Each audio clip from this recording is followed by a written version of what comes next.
Hello, this is Krista here again today, and today I'm going to be doing a little bit more work on PTSD, trauma symptoms, and why.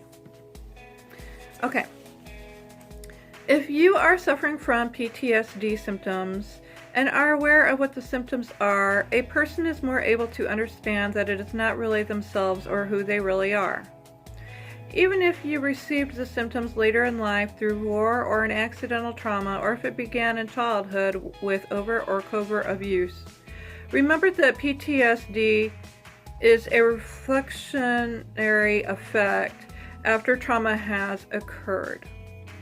People can suffer with PTSD for years after trauma, depending on how extreme, sometimes even a lifetime. You cannot just get over PTSD or complex PTSD. Even with counseling, the symptoms can still stay strong. Many believe they might be going crazy, but we have to realize we are just suffering symptoms of the traumas we have been through. Also, it is not a disease or a mental illness. It might be listed as an anxiety disorder, but it is not a mood disorder. It is a cognitive or thinking problem. How you think affects how you feel. So we must rechange our thinking in order for our feelings to change and start recovering from that can consume us entirely in such a painful way.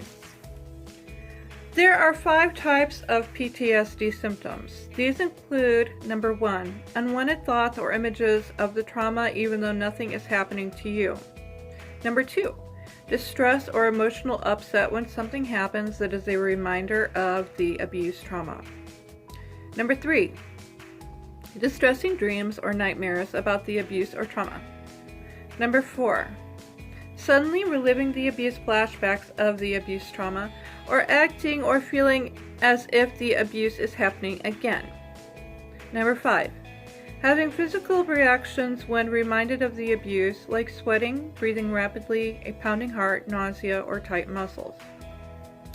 All of the re-experiencing symptoms involve distress recollections of the past traumas. Now, these are the avoidance symptoms. Number 1, efforts to avoid thoughts, feelings, or conversations that remind you of the abuse/trauma. Number 2, efforts to avoid activities, people, or places that remind you of the abuse trauma. Number 3, inability to recall some important parts of the abuse, like blackouts. This can also be called stuffing. Some of them conscious, some of them unconscious, the feelings. Let's ask ourselves, how are we using avoidance in our own lives? For blackouts, these are usually more buried memories of events or traumas that are more painful and extreme.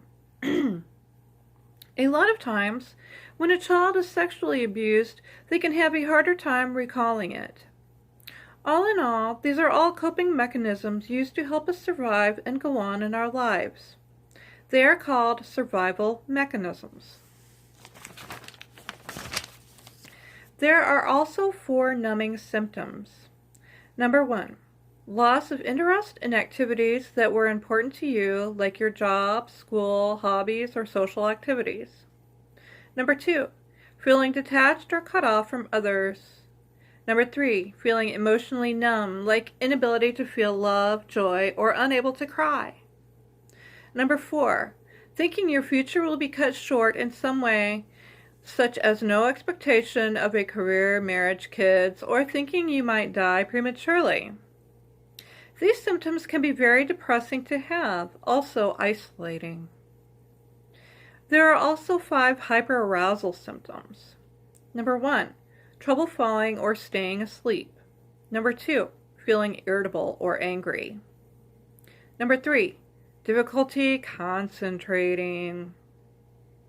Number 4, being hyper alert, watchful, or on guard. Number 5, feeling jumpy or uneasy around sounds or movements. This hyperstate causes over-arousal and can be very draining. Your adrenals go out of whack, which can lead to poorer health, therefore causing poor concentration in individuals. Some are stuck in states of anger who are more aggressive on the outside. Some keep it inside and hurt themselves further, oftentimes avoiding states where the victim is reminded of past traumas. This usually leads to self-destruction and or also self-destruction, sabotage of others. Just basically usually unconscious. Sometimes more in a conscious level for more cluster B type individuals.